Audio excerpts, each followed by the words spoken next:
Hello my dear students, welcome back to my channel Shubham lecturer, myself Shubham Goswami. तो student, आज के इस video में हम स्टार्ट करेंगे क्लास 12 केमिस्ट्री का चैप्टर 2। चैप्टर 2 का नाम क्या है? वैद्युत रसायन, जिसे हम लोग इंग्लिश में कहते हैं इलेक्ट्रोकेमिस्ट्री। स्टूडेंट, हमने 12th केमिस्ट्री के फर्स्ट चैप्टर विलयन को हम पूरी तरह पढ़ चुके हैं। हमने आपको सारे टॉपिक्स भी बताए, न्यूमेरिकल्स भी बताए, यानी कि उस चैप्टर का मैं सफाया करवा चुका हूं। तो आज क्यों ना हम स्टार्ट करें 12th केमिस्ट्री के चैप्टर 2 को। हम धीरे धीरे करके एक एक स्टेप करके ना अपनी मंजिल की तरफ बढ़ेंगे और पूरे केमिस्ट्री को ध्यान से पढ़ेंगे। तो वैद्युत रसायन, जिसे हम कहते हैं इलेक्ट्रोकेमिस्ट्री, तो इस चैप्टर को हमें स्टार्ट करना है। तो सबसे पहले कुछ ऐसे टॉपिक्स हैं जो आपको पढ़ना बहुत ज्यादा जरूरी है। आप वैद्युत रसायन चैप्टर में जैसे आपका सेल हो गया, ठीक है, और भी बहुत सारे टॉपिक हैं इसमें, वैद्युत अपघटनी सेल, उसके बाद में विशिष्ट चालकता, विशिष्ट प्रतिरोध, सेल स्थिरांक, ऐसे ऐसे बहुत सारे टॉपिक आपको पढ़ने होंगे, फैराडे के विद्युत अपघटन के नियम। तो सबसे पहले इस चैप्टर को पढ़ने से पहले हमें थोड़ा बहुत चालक के बारे में जानना होगा। जैसे आपके चालक धात्विक चालक हो गए, उसके बाद में आपका एक है वैद्युत अपघटनी चालक, ठीक है। इन सब के बारे में जब जानोगे ना, तभी इस चैप्टर को प्रॉपर आप लोग पढ़ पाओगे।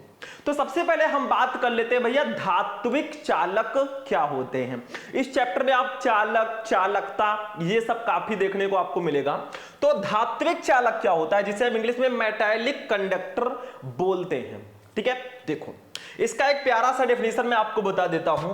ऐसे चालक जिनमें धारा का प्रवाह इलेक्ट्रॉनों के द्वारा होता है, उसे धात्विक चालक कहते हैं। मतलब ऐसे चालक जिनमें धारा का प्रवाह जो है वो इलेक्ट्रॉनों के द्वारा होता है। इलेक्ट्रॉन तो आपको पता ही है, ऐसे चालक को हम धात्विक चालक कहेंगे। जैसे कुछ एग्जांपल्स मैं आपको बता देता हूं भैया। ले लीजिए अपना सोना, ठीक है, सोना ले लीजिए, ठीक, चांदी ले लीजिए, चांदी ले लीजिए, उसके बाद में एल्यूमिनियम ले लीजिए, एल्यूमिनियम, ठीक है, एल्यूमिनियम आदि, ठीक है, आदि, और बहुत सारे हैं। तो ऐसे ये जो होते हैं ना, ये सब धात्विक चालक होते हैं। मतलब इनमें धारा का प्रवाह जो है ना, वो इलेक्ट्रॉनों के द्वारा होता है। आपने शायद फिजिक्स में पढ़ा होगा भैया, धातु क्या होता है जिसमें धारा का प्रवाह आसानी से हो सके, चालक क्या होता है, अचालक क्या होता है, अर्धचालक क्या होता है, ये भी आपने फिजिक्स में पढ़ा होगा। तो पहले धात्विक चालक को समझो, मेटालिक कंडक्टर को। ऐसे चालक जिनमें धारा का प्रवाह इलेक्ट्रॉनों के द्वारा होता है, वे धात्विक चालक कहलाते हैं। जैसे सोना, चांदी, एल्यूमिनियम, आप लोहा ही ले लो, आयरन। अगर आयरन है ना, तो उसमें भी बहुत सारे मुक्त इलेक्ट्रॉन होते हैं। अगर थोड़ा सा भी करंट उसमें लग जाए ना, तो क्या होता है, उसमें करंट फैल जाएगा। तो ये सब धात्विक चालक होते हैं, इनमें धारा का प्रवाह इलेक्ट्रॉनों के द्वारा होता है। कुछ ऐसे टॉपिक जो भी आपको जानना जरूरी है, 3 टॉपिक है। सबसे पहला टॉपिक है भैया, चालक क्या होता है, ये तो आपने फिजिक्स में पढ़ा होगा। उसके बाद में अचालक क्या होता है, थोड़ा थोड़ा इसके बारे में भी बता देते हैं, क्योंकि जानना जरूरी है। ये सब धात्विक चालक के अंतर्गत आते हैं, ठीक है। और अर्धचालक क्या होता है, अर्धचालक क्या होता है। 3 टॉपिक हैं। सबसे पहले बात करें चालक की। तो चालक वे पदार्थ होते हैं जिनमें धारा का प्रवाह आसानी से होता है, वे चालक कहलाते हैं। आप शुरू से ही हाई स्कूल से ये पढ़ते आ रहे हैं भैया, चालक क्या है। तो चालक वे पदार्थ होते हैं जिसमें धारा का प्रवाह आसानी से हो सके, वो चालक कहलाते हैं। अचालक क्या है? वे पदार्थ जिनमें धारा का प्रवाह आसानी से ना हो या बिल्कुल ना हो, वे अचालक कहलाते हैं, ठीक है। चालक को हम सुचालक भी बोलते हैं, ध्यान रखना। तो चालक जिसमें धारा का प्रवाह आसानी से होगा, वो चालक होंगे। अचालक जिसमें धारा का प्रवाह नहीं होगा, वो अचालक होंगे। अर्धचालक क्या होता है? कुछ ऐसे अचालक जिसमें कुछ ऐसी चीजें मिला देते हैं जिससे वे चालकता उनकी बढ़ जाती है। मतलब अर्धचालक जो होता है, इनकी जो चालकता है वो चालक से कम लेकिन अचालकों से ज्यादा होती है। मतलब ये बीच में होते हैं, इसीलिए तो इनको अर्धचालक कहा गया, सेमी कंडक्टर, ठीक है। तो अर्धचालक क्या होते हैं? जिनकी चालकता चालक से कम और अचालक से अधिक हो, वे अर्धचालक कहलाते हैं। तो ये कुछ खास इस चैप्टर से आता नहीं है ये टॉपिक, बट थोड़ी सी जानकारी अगर आपको होगी ना तो बेटर रहेगा मेरे अकॉर्डिंग। तो समझ में आया धात्विक चालक क्या होते हैं। वे चालक जिसमें धारा का प्रवाह इलेक्ट्रॉनों के द्वारा होता है वे धात्विक चालक कहलाते हैं। जैसे सोना, चांदी, एल्यूमिनियम, ये सब धात्विक चालक हैं। ठीक है, चालक, अचालक, अर्धचालक के बारे में मैंने बता दिया। लेकिन जो सबसे स्पेशल है आज के इस चैप्टर में वो क्या है, देखो वो है वैद्युत अपघटनी चालक। जो वैद्युत अपघटनी चालक है ना, इन्हीं से रिलेटेड आपको ज्यादातर चीजें पढ़नी होंगी हमारे इलेक्ट्रोकेमिस्ट्री चैप्टर में। वैद्युत अपघटनी चालक जिसे हम लोग इलेक्ट्रोलिटिक कंडक्टर बोलते हैं। ठीक है, इसको समझ लो मेरे भाई, बहुत ध्यान से समझना। ठीक है, देखो ऐसे चालक जिनमें धारा का प्रवाह आयनों के द्वारा होता है उसे वैद्युत अपघटनी चालक कहते हैं। देखो अभी हमने धात्विक चालक पढ़ा, उसमें क्या था, धारा का प्रवाह इलेक्ट्रॉनों के द्वारा होता था, तो वे धात्विक चालक थे। लेकिन वैद्युत अपघटनी चालक क्या होते हैं, ऐसे चालक जिनमें धारा का प्रवाह आयनों के द्वारा होता है वे कहलाते हैं वैद्युत अपघटनी चालक। ये देखो, ठीक है, चालक को थोड़ा अच्छे से लिख देना, थोड़ा सा इरेज हो गया है तो इसको ऐसे लिख देना। ठीक है, तो समझ में आया, ये वैद्युत अपघटनी चालक ऐसे चालक होते हैं जिसमें धारा का प्रवाह आयनों के द्वारा होता है। जैसे आपने पढ़ा होगा सोडियम क्लोराइड NaCl, ये वैद्युत अपघटनी चालक है। ठीक है, HCl, CH3COOH, ठीक है, आदि ये सब वैद्युत अपघटनी चालक होते हैं। एक टॉपिक और यहां पे आता है, अगर देखा जाए तो एक टॉपिक और समझ लो थोड़ा सा। ठीक है, एक टॉपिक है आपका वैद्युत अपघट्य क्या होता है। थोड़ा मैं हाईलाइट करके बड़ा सा लिख देता हूं, वैद्युत अपघट्य। ये टॉपिक जो है स्टूडेंट ना, ये आपको क्लास 12th में इस चैप्टर में यानी कि इलेक्ट्रोकेमिस्ट्री चैप्टर में आपको ये टॉपिक कई बार देखने को मिल जाएगा। भैया वैद्युत अपघट्य क्या होता है। ठीक है, तो वैद्युत अपघट्य जो होता है वे पदार्थ, वैद्युत अपघट्य क्या होता है, वे पदार्थ जिनके जलीय विलयन में धारा का प्रवाह होता है, आसानी से होता है, वो वैद्युत अपघट्य कहलाते हैं। जैसे एग्जांपल आपका वही रहेगा, NaCl ये वैद्युत अपघट्य है। ठीक है, उसके बाद में HCl, ये सब वैद्युत अपघट्य होते हैं।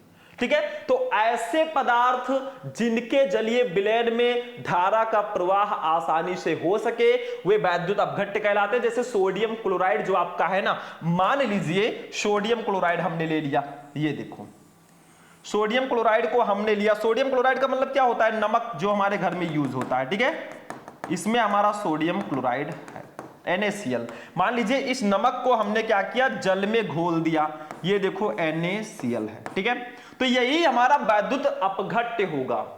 इसी सोडियम क्लोराइड को हमने जल में घोल दिया है भैया, तो ये इसका जलीय विलयन हुआ कि नहीं हुआ। अरे भैया सोडियम क्लोराइड को हमने जल में घोल दिया तो ये सोडियम क्लोराइड का जलीय विलयन होगा, और इस जलीय विलयन में धारा का प्रवाह आसानी से हो सकता है, इसीलिए इसको हम कहते हैं वैद्युत अपघट्य। ये जो है ना, ये वर्ड जो है आपका पीछा नहीं छोड़ने वाला, ये वर्ड आपको इस चैप्टर में बार बार देखने को मिलेगा।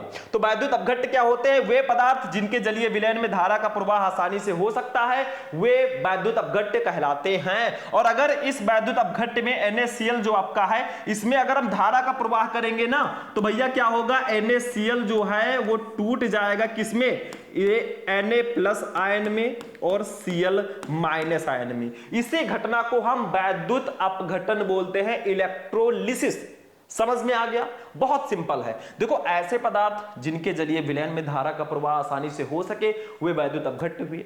लेकिन जब इस वैद्युत अपघट्य NaCl में हम धारा का प्रवाह कराएंगे ना तो ये Na+ और Cl- में टूट जाएगा, यानी कि वैद्युत अपघटन हो जाएगा। इसी को हम वैद्युत अपघटन बोलेंगे। ठीक है, जब किसी वैद्युत अपघट्य में धारा प्रवाहित की जाती है तो वो अपने धनायन और ऋणायनों में टूट जाता है, यानी कि Na+ और Cl- में ये टूट गया है, तो ये वैद्युत अपघटन की प्रक्रिया यही होती है।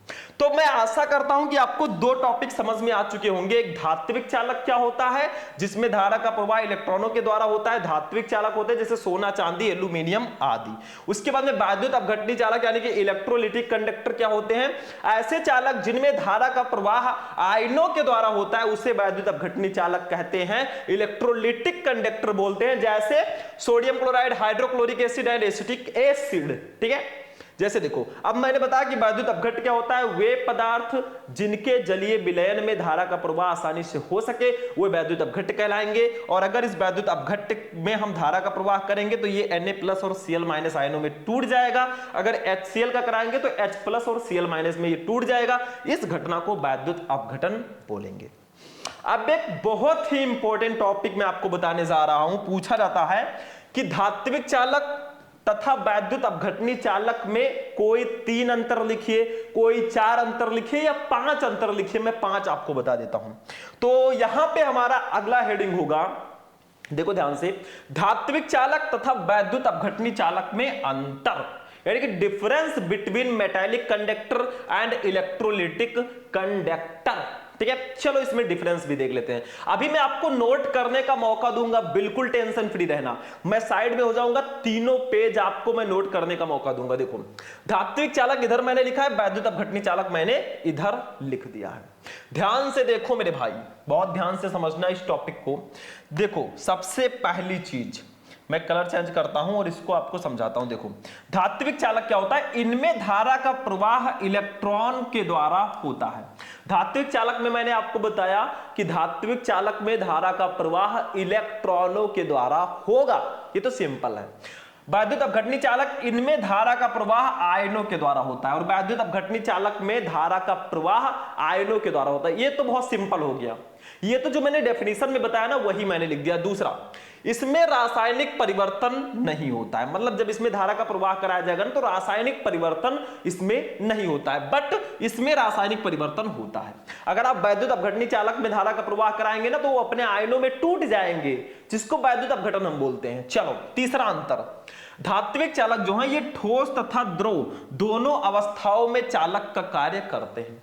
मतलब धात्विक चालक जो है ना, इसको चाहे आप ठोस अवस्था में रखिए, चाहे उसको गलाकर द्रव अवस्था में कर दीजिए, दोनों अवस्थाओं में, दोनों कंडीशंस में ये चालक का काम करेंगे, ये कंडक्टर का काम करेंगे। जबकि वैद्युत अपघटनी चालक क्या होते हैं, ये केवल द्रव अवस्था में चालक का काम करेंगे। यानी कि वैद्युत अपघटनी चालक जो है ये द्रव अवस्था में ही चालक का काम करेंगे। अगर आप सोडियम क्लोराइड को जल में घोल देते हो भैया तो वो चालक का काम करेगा। अगर आप सोडियम क्लोराइड को ऐसे ठोस अवस्था में कराओगे ना तो उतना ज्यादा चालक का काम वो नहीं करेगा। चौथा डिफरेंस देखो, धात्विक चालक, इनमें पदार्थ का स्थानांतरण नहीं होता है। मतलब धात्विक चालक में जो है पदार्थों का ट्रांसफर नहीं होता है, इसका स्थानांतरण नहीं देखने को हमें मिलता है। जबकि वैद्युत अपघटनी चालक, इनमें पदार्थ का स्थानांतरण होता है, इसमें पदार्थ जो है वो ट्रांसफर होते हैं, उनका स्थानांतरण होता है। पांचवा, धात्विक चालक में अगर आप टेम्परेचर बढ़ाते हैं तो इनकी चालकता घटती है, यानी कि ताप बढ़ाने पर चालकता कम हो जाती है धात्विक चालकों की। ताप बढ़ाने पर चालकता कम होती है, जबकि वैद्युत अपघटनी चालक में क्या होता है, ताप बढ़ने पर चालकता बढ़ती है। ये टॉप 5 डिफरेंस है metallic conductor and electrolytic conductor में, इसको जरूर ध्यान रखना। धात्विक चालक और वैद्युत अपघटनी चालक में क्या डिफरेंस होता है। चलो, ये टॉपिक भी हो गया, आगे बढ़े। चलो, अब इसको एक काम करो, मैं थोड़ा सा इसको रिवाइज करूंगा, आप लोग इसका स्क्रीनशॉट लेना, मैं साइड में हो जाऊंगा। धात्विक चालक क्या होते हैं, वे चालक जिसमें धारा का प्रवाह इलेक्ट्रॉनों के द्वारा होगा, धात्विक चालक कहलाएंगे, जैसे सोना, चांदी, एल्यूमिनियम आदि। इसका स्क्रीनशॉट लो फटाफट, ले लिया। चलो, दूसरा, वैद्युत अपघटनी चालक क्या है, ऐसे चालक जिसमें धारा का प्रवाह आयनों के द्वारा होता है उसे वैद्युत अपघटनी चालक कहते हैं, जैसे sodium chloride, hydrochloric acid, acetic acid आदि। ठीक है, वैद्युत अपघट्ट क्या है, वे पदार्थ जिनके जलीय विलयन में धारा का प्रवाह आसानी से हो सके, दैट्स कॉल्ड इलेक्ट्रोलाइट्स, यानी कि वैद्युत अपघट्ट वो कहलाते हैं, जैसे NaCl, और जब इसमें धारा का प्रवाह करेंगे तो ये अपने आयनों में टूट जाएंगे, इसको वैद्युत अपघटन यानी कि इलेक्ट्रोलिसिस बोलते हैं। वैद्युत अपघटनी सेल तथा धात्विक चालक तथा वैद्युत अपघटनी चालक में अंतर क्या होता है, धात्विक चालक, वैद्युत अपघटनी चालक, इनमें धारा का प्रवाह इलेक्ट्रॉन द्वारा होगा, इसमें आयन द्वारा होगा। इसमें रासायनिक परिवर्तन नहीं होगा, इसमें रासायनिक परिवर्तन होगा। ये ठोस और द्रव दोनों अवस्थाओं में चालक का कार्य करेंगे, ये केवल द्रव अवस्था में चालक का कार्य करेंगे। इनमें पदार्थ का स्थानांतरण नहीं होता है, जबकि इनमें पदार्थ का स्थानांतरण होता है। ताप बढ़ने पर चालकता इसमें घटती है और इसमें ताप बढ़ने पर चालकता बढ़ती है। बस इतना सा डिफरेंस है हमारे दोनों चालकों में। तो बच्चा पार्टी, आज का क्लास आपको कैसा लगा? छोटा सा क्लास था, लेकिन आज हमने एक इंट्रोडक्शन इस क्लास का दिया है। अभी तो पार्ट 2 शुरू हुई है, आगे आगे देखिए होता है क्या। तो इस वीडियो को कर देना लाइक, चैनल पर चैनल कर लेना सब्सक्राइब। फिर हम लोग मिलेंगे किसी नेक्स्ट क्लास में नेक्स्ट टॉपिक के साथ। तब तक के लिए जय हिंद।